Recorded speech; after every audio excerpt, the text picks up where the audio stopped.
Hello friends, आज की video का बहुत लोगों को इंतजार था। कमेंट्स भरे पड़े थे मेरे पास, सर आपने ये ब्रेजा ली और इसका आपने रिव्यू नहीं किया, इसका एक्सपीरियंस क्या है आपके साथ, वो नहीं शेयर किया। तो अब मेरी गाड़ी लगभग 40,000 किलोमीटर पूरा करने वाली है और इस गाड़ी को 1 साल 4 महीने के आसपास हो चुके हैं। अब इस गाड़ी के साथ मेरा क्या एक्सपीरियंस है, मैंने कितना खर्चा किया इस गाड़ी में, गाड़ी ने कहाँ कहाँ मुझे परेशान किया, कितनी बार ब्रेकडाउन हुआ, कितनी नॉइस आई, सारी चीज़ें आज की वीडियो में आपको बता दूंगा। और हाँ, मैंने इस गाड़ी के साथ एक्सेसरीज क्या क्या यूज़ की हैं, कौन सी वो चीज़ें हैं जो मैंने अपने कंफर्ट के लिए लगाई हैं और कौन सी चीज़ों को इग्नोर किया है, वो भी आज की वीडियो में क्लियर बता दूंगा। तो चलो वीडियो स्टार्ट करते हैं। सबसे पहले मैं गाड़ी का दिखा देता हूँ ओडोमीटर कितना है। 37,766 किलोमीटर गाड़ी चल चुकी है। अभी इस गाड़ी के माइलेज की भी बात करूंगा। अब मैंने कितना खर्चा किया गाड़ी पे, सारे बिल रखे हैं, वो भी आपको दिखाऊंगा। एक्सेसरीज की पहले बात कर लेता हूं, क्या क्या एक्सेसरीज मैं गाड़ी में अभी तक यूज करता हूं। देखो, एक गाड़ी में मेरे पास लगा हुआ है ये डैश कैमरा। ये डैश कैमरा मैं यूज करता हूं, इसका प्रमोशन था मेरे पास, मैंने ये 3 चैनल डैश कैमरा लगाया था और इसका भी एक लॉन्ग टर्म रिव्यू बनाने वाला हूं कि अब तक मेरे को इस डैश कैमरा के साथ क्या क्या प्रॉब्लम आई और कौन कौन सी जगह इसने सपोर्ट किया। ये सीट पे रखने का कुशन जो कि मेरे पास प्रमोशन के लिए आया था, जिसका प्रमोशन मैंने रिजेक्ट कर दिया था इसकी क्वालिटी खराब होने की वजह से। इसके बाद सीट कवर मैंने नहीं लगाए, मुझे लगता है कि कंफर्ट से कॉम्प्रोमाइज होता है, मैं सीट कवर नहीं लगाता। नीचे आप देखोगे मैट, ये मैंने ओरिजिनल जब गाड़ी खरीदी थी तभी ले ली थी, मारुति जेन्युइन। अब इसके ऊपर भी आप देख रहे हो कि मैंने एक फुल मैट लगा रखी है और ये विदाउट स्टिचिंग में है। मैंने इसको लगाया था और ये भी मेरे पास प्रमोशन के लिए आई थी क्योंकि इनका रिस्पॉन्स अच्छा नहीं था। इसका भी प्रमोशन मैंने नहीं किया, लेकिन हाँ, इंस्टॉल मैंने खुद ही किया। इन फ्यूचर कोशिश करूंगा कि इंस्टॉलेशन और इसका तरीका वो आपको दिखाऊं। इसके अलावा एक ये एक्टिवेटेड चारकोल का बैग रखता हूं बैड स्मेल को दूर करने के लिए। और एक्सेसरीज में मैं देखूंगा तो एक मैंने ये इधर लगाया हुआ है लॉन्ग ड्राइव पे रिलैक्स करने के लिए, एक छोटा सा पैड लगाया हुआ है। अब इसके अलावा एक एक्सेसरीज और है मेरे पास, जो मैंने ये MGP का लिया था, डस्टबिन, ये मैं इस साइड में लगाता हूँ। इसके अलावा एक एक्सेसरीज और मैंने लगवाई थी, यह है इसके रेन वाइजर, ये लगाए थे मैंने, और साथ में मड फ्लैप्स, ये दोनों मैंने MGP के ओरिजिनल लिए थे, मारुति से लिए थे। तो बहुत ज़्यादा कोई एक्सेसरीज मैंने लगाई नहीं। अब बात कर लेते हैं गाड़ी ने मुझे कितना परेशान किया, क्या क्या प्रॉब्लम आई इस 40,000 किलोमीटर में या फिर 1.5 साल के अंदर। देखो, अब मुद्दे की बात, गाड़ी ने कितना परेशान किया, कितनी बार मैं सर्विस सेंटर गया इस गाड़ी को से परेशान होके, या कितनी बार ब्रेकडाउन हो गया। तो सबसे पहले देखो, जब मैंने गाड़ी ली थी, लेने के कुछ ही समय बाद मुझे एक नॉइस की प्रॉब्लम फील होने लगी थी। गाड़ी के लेफ्ट वाले व्हील से एक नॉइस आने लगी थी। सर्विस सेंटर वाले उसको डायग्नोस कर नहीं पाए, 1-2 जगह मैंने विजिट किया, फिलहाल मैंने खुद ही उसको डायग्नोस किया, बताया, कोई बड़ी प्रॉब्लम नहीं थी, सिर्फ एक नट लूज था, इसका हब नट होता है वो लूज था, उसको प्रॉपर टाइट करवा दिया, वो नॉइस चली गई। उसके बाद मेरे साथ गाड़ी में ऐसा कोई प्रॉब्लम नहीं आई क्योंकि कोई नॉइस फील कर रहा हूँ या फिर कोई एक्स्ट्रा चीज़ें फील कर रहा हूँ, और मैंने ऐसा कुछ नोट भी नहीं कराया। सर्विस रिकॉर्ड दिखा दूंगा, मेरा ऐसा कुछ भी नोट नहीं है। हाँ, उसके बाद एक प्रॉब्लम आई करीब 1 महीना पहले, मैं जब गोरखपुर जा रहा था PDI करने, गाड़ी बंद हो गई थी, गाड़ी की बैटरी डिस्चार्ज हो गई थी। वो वीडियो भी मैंने आपको दिखाई थी, लाइव एक्सपीरियंस दिखाया था क्या हुआ था। 10-15 मिनट करीब मैं खड़ा रहा था चाय पीने के लिए और शायद गाड़ी की हेडलाइट ऑन रह गई, इस वजह से बैटरी ड्रेन हो गई। और उस बैटरी का भी मैंने कंप्लेन लिखवाया हुआ है, मैं बैटरी को चेंज कराना चाहता हूँ, इतनी जल्दी ड्रेन नहीं होनी चाहिए थी, 10 मिनट अगर हेडलाइट जलती रहे तो। एक ये दूसरी प्रॉब्लम थी मेरी बैटरी वाली, पहली जो नट लूज रह गया था जिसकी वजह से ये नॉइस आ रही थी। इसके अलावा गाड़ी में प्रॉब्लम मैंने अभी तक कोई नोट नहीं कराई, ना मैंने नोट कराई और ना मैंने ऐसा कुछ फील किया। मैं पेड सर्विस की बात करूंगा जिसमें ऑयल चेंज होता है 10,000 किलोमीटर पे। कंपनी रिकमेंड करती है इसका 10,000 किलोमीटर पे ऑयल चेंज करना, लेकिन मैं 8,000 किलोमीटर पे इसका ऑयल चेंज करा लेता हूँ। ये सर्विस के बिल रखे हैं, मेरा अप्रॉक्स बिल आता है 2,000 से 3,000 के बीच में। और देखो, 20,000 पे इस पे रिकमेंडेशन होती है 20,000 किलोमीटर पे फ्लूइड चेंज करने का, जिसमें मैंने कूलेंट का, ब्रेक ऑयल और ये सारी चीज़ें चेंज करा दी थी।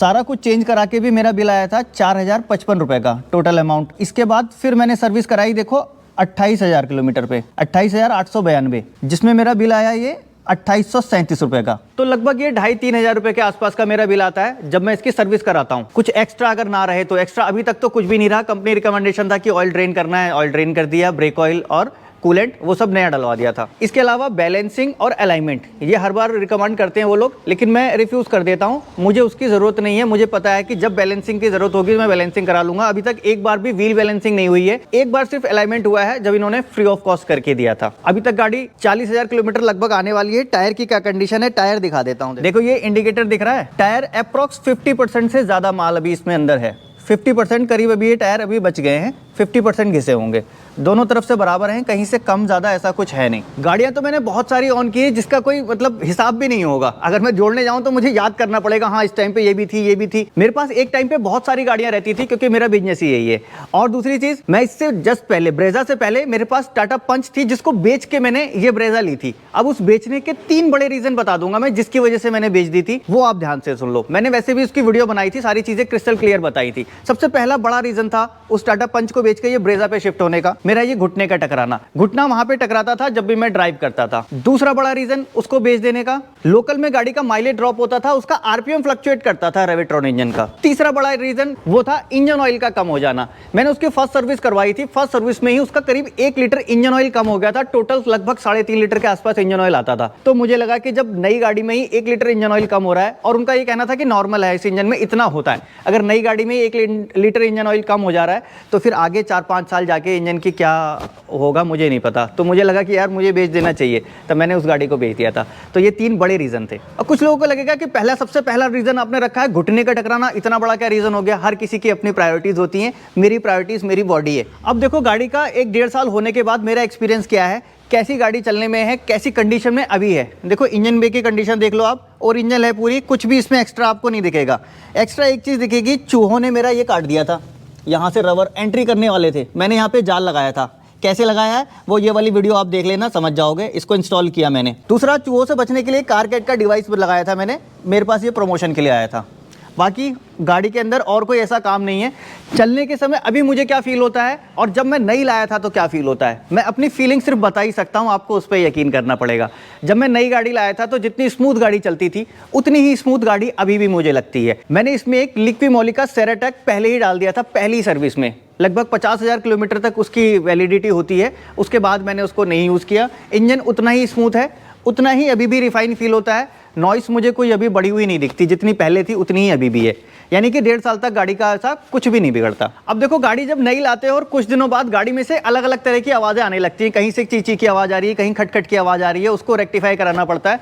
और मोस्टली वो चीज़ें ट्रिम्स की वजह से होती हैं, प्लास्टिक ट्रिम से। तो मुझे इस प्लास्टिक ट्रिम से कितनी नॉइस आई वो बता देता हूँ। देखो अभी तक मैं जो गाड़ी को ड्राइव कर रहा हूँ, मेरे किसी भी ट्रिम में कोई एक्स्ट्रा नॉइस नहीं है, ना ही मैंने कंप्लेन किया कि यार यहाँ से नॉइस आ रही है, इसको ठीक करो, इसको ठीक करो, इसको ठीक करो, कुछ भी नहीं है। हाँ, एक विंडो का ग्लास वो ज़रूर एक कुछ एक्स्ट्रा नॉइस करने लगा था, जिसको मैंने सर्विस सेंटर पे भी कंप्लेन किया, उन्होंने बोला नहीं जी लगभग इतना ही रहता है। वो मे बी बारिश की वजह से थोड़ा ऊपर नीचे उसमें हो रहा था, बारिश हुई थी, गीली थी बिल्डिंग, और इस वजह से उस पर थोड़ा सा नॉइस आ रही थी मुझे एक ग्लास से। इसके अलावा चलते समय डिग्गी से भी कोई ऐसी नॉइस नहीं है, ना ही गाड़ी के अंदर से है, ना ही गाड़ी का सस्पेंशन कोई नॉइस फील कराता है। अभी तक परफेक्ट चल रही है। और देखो सारी चीज़ें इस डिपेंड करती हैं आपकी ड्राइविंग के ऊपर भी। मैं गाड़ी को ड्राइव करता हूँ, बिल्कुल दिल से ड्राइव करता हूँ, बिल्कुल अपना समझ के ड्राइव करता हूँ, वैसे ही चलाता हूँ जैसे आप अपनी नई साइकिल को चलाते हो। साइकिल को चलाने का एग्जाम्पल बहुत बड़ा है। इस साइकिल को चलाने वाले एग्जाम्पल से आप अपनी गाड़ी का माइलेज इंप्रूव कर सकते हो। अपनी गाड़ी का माइलेज भी बता देता हूँ, अभी तक मेरी गाड़ी क्या माइलेज दे रही है। देखो अब मैं हर ट्रिप में नहीं नापता, स्टार्टिंग में जितने भी मैंने माइलेज टेस्ट किए आपको एक एक माइलेज टेस्ट दिखा दिया, हिल पे क्या परफॉर्मेंस दिया, क्या माइलेज दिया, पुरानी दिल्ली नई दिल्ली वो सब घुमा के वो माइलेज आपको दिखा दिया। अब जो है मैं माइलेज ट्रिप नहीं करता, बस पेट्रोल भरता हूँ, चलते रहता हूँ, लेकिन हाँ MID पे जो माइलेज शो होता रहता है वो दिखा देता हूँ अभी कितना है और कितनी किलोमीटर। लगभग मैंने 2-2.5 हज़ार किलोमीटर से उसको ट्रिप नहीं किया होगा। देखो अभी मैं ट्रिप ए दिखाता हूँ आपकी, ट्रिप ए में माइलेज के लिए ट्रिप करता हूँ। 3186 किलोमीटर पहले मैंने इसको ट्रिप किया था, और ये मेरी ड्राइव पूरी लोकल की है, कोई मैंने ऐसा लॉन्ग टूर अभी तक किया नहीं है। लोकल से मतलब कभी 20-50 किलोमीटर चले गए, 100 किलोमीटर दूर का ट्रैवल अप डाउन कर लिया, या पहाड़ों पे चले गए 200 किलोमीटर चला ली, वो वाला है। और शाम को मैं डेली निकलता हूँ यहाँ से मार्केट एडी को घुमाने के लिए, तो लोकल धीरे धीरे घूमता हुआ 10-20 किलोमीटर घूम के आ जाता हूँ, ये मेरा रोज का है। अब इसमें MID में इस 3000 किलोमीटर का माइलेज है 19.7। ये मेरा टोटल इस 3000 किलोमीटर का मैंने अभी तक ट्रिप नहीं किया है। मोस्टली ये गाड़ी का जो माइलेज है ये लगभग सिटी का ही समझ सकते हो आप, क्योंकि मैं रोज शाम को निकलता हूँ सिटी में, धीरे धीरे घूमता हुआ, पूरा चक्कर लगाता हुआ, बच्चों को घुमाता हुआ, थोड़ा बहुत कुछ खिला दिया पिला दिया, और फिर रात को घर लौटता हूँ। लगभग वो है ये माइलेज। लॉन्ग पे अगर मैं इसका हाईवे पे माइलेज लेता हूँ तो करीब 20+ ही रहता है। हाईवे पे अगर चलूँगा तो 20+ रहेगा, 21-22+ रहता है। मैं 20+ बोल रहा हूँ, इससे ज़्यादा नीचे नहीं जाता, क्योंकि जब मैं मुंबई ट्रिप किया, यहाँ से आना और जाना ट्रिप करके किया था मैंने, तो घर जब वापस आया था मैं करीब 4-5 हज़ार किलोमीटर चल के, तभी भी 21 पॉइंट समथिंग का MID पे माइलेज था। और गाड़ी में बीच बीच में मैं एडिटिव यूज़ करता हूँ, 2-3 टैंक 4 टैंक खाली हो जाते हैं, फिर एक बार एडिटिव यूज़ कर लेता हूँ, पेट्रोल अच्छा भरवाता हूँ अपनी जगह से, जहाँ ट्रस्टेबल पंप होते हैं वहीं से पेट्रोल लेता हूँ। अब माइलेज को लेके बहुत सारे लोगों को यकीन नहीं होता, कुछ लोग यार ऐसा कैसे हो सकता है, ऐसा कैसे हो सकता है, इतना कैसे माइलेज दे सकती है। सारी चीज़ें चलाने पर डिपेंड करती हैं। मेरे पास वो लोग भी हैं जो 25 तक का माइलेज निकालते हैं इसी ब्रेजा से। हाँ, ये हो सकता है कि जो लोग यूट्यूब पे वीडियो बना रहे हैं वो ना निकाल पाते हो, उनकी एक अलग बात है, लेकिन प्रैक्टिकली जो लोग अच्छी ड्राइव करते हैं वो लोग अच्छा माइलेज निकाल लेते हैं। अब इस 1.5 साल के बीच में गाड़ी में कोई नुकसान, डेंट, पेंट, वो सारी चीज़ें दिखा देता हूँ। क्या रहा, कोई एक्सीडेंट, कोई ऐसा चीज़ नहीं हुई जिसकी वजह से इसमें कुछ पेंट कराना पड़े, कहीं पेंट नहीं कराना पड़ा। हाँ, लेकिन स्टोन चिपिंग आपको ये पॉइंट पे एक छोटी सी दिखेगी, ये स्टोन चिपिंग है। यहाँ पे एक हल्का सा आपको दबा हुआ निशान दिख रहा होगा। एक भाई साहब इसके ऊपर ऐसे टेक लगा के खड़े हो गए थे ऐसे, तो ये दब गया था डेंट। शायद उनका वेट ज़्यादा रहा हो या मारुति की शीट हल्की है, शीट तो हल्की है इस वजह से दब गया था। दूसरा एक चीज़ और, यहाँ भी आपको एक ये दबा हुआ दिख रहा होगा। यहाँ पे एक पुलिस वाले भाई साहब ने ऐसे करके हाथ मार दिया था, डंडा था, हाथ था नहीं पता, हाथ ऐसे घुसा मार दिया था, तो ये यहाँ का बैंड हो गया था। इसके अलावा एक ये स्क्रैच दिख रही होगी आपको, ये माइनर सी। एक पेशेंट को छोड़ने गया था एयरपोर्ट, तो गाड़ी वहाँ खड़ी थी। एक भाई साहब बाइक वाले ना, जाम में क्या होता है, आप गाड़ी खड़ी है तो बाइक से कोई ना कोई निकलने की कोशिश करता है, तो वो भाई साहब यहाँ से निकल के और सॉरी बोल के चले गए थे। पेंट अभी तक वैसा ही चमक रहा है जैसा नया था। इसके ऊपर मैं जब भी वॉश करता हूँ तो कोटिंग करता हूँ। वॉशिंग करने के तरीके पे भी डिपेंड करता है आप कैसी वॉशिंग करते हो गाड़ी की। गाड़ी पे स्वेल मार्क्स वगैरह अभी तक कुछ भी नहीं है मेरी गाड़ी पे, साफ सुथरा है। हाँ, एक चीज़ बताने से रह गई, लास्ट सर्विस में जब मैं सर्विस सेंटर गया था तो इस व्हील कैप को निकालते समय उन्होंने व्हील कैप का लॉक तोड़ दिया था, इस वजह से ये व्हील कैप आपको गायब दिख रहा होगा। फिलहाल उन्होंने कहा कि नहीं हम लगा के देंगे आपको, तो वो नेक्स्ट सर्विस में मुझे वो लगा के दे देंगे। तो ओवरऑल जो भी मेरा एक्सपीरियंस था इस ब्रेजा के साथ, खर्चा, माइलेज, एक्सेसरीज, सारी चीज़ें मैंने आपको बता दी। अब इस गाड़ी को रखे हुए मुझे टाइम हो गया, मैं अब सोच रहा हूँ क्यों ना एक नई गाड़ी ले ली जाए। लेकिन हाँ, इस गाड़ी को मैं रखूँगा ही। नई गाड़ी लेने का मेरा पर्पस यूट्यूब वीडियो के लिए ही है। अब आप लोग सजेस्ट करो कौन सी गाड़ी मुझे लेनी चाहिए। मेरे मन में था कि क्यों ना मैं एक ईवी लूँ और उस ईवी के बारे में आपको वो सारी इन्फॉर्मेशन दूँ। क्यों ना किसी हाइब्रिड गाड़ी के ऊपर जाया जाए जिससे आपको वो हाइब्रिड टेक्नोलॉजी या उसके फ्यूचर के बारे में भी मैं आपको बता सकूँ। देखो, जब आप गाड़ी ऑन करते हो और फिर उसका एक्सपीरियंस शेयर करते हो तो वो एक अलग बात होती है।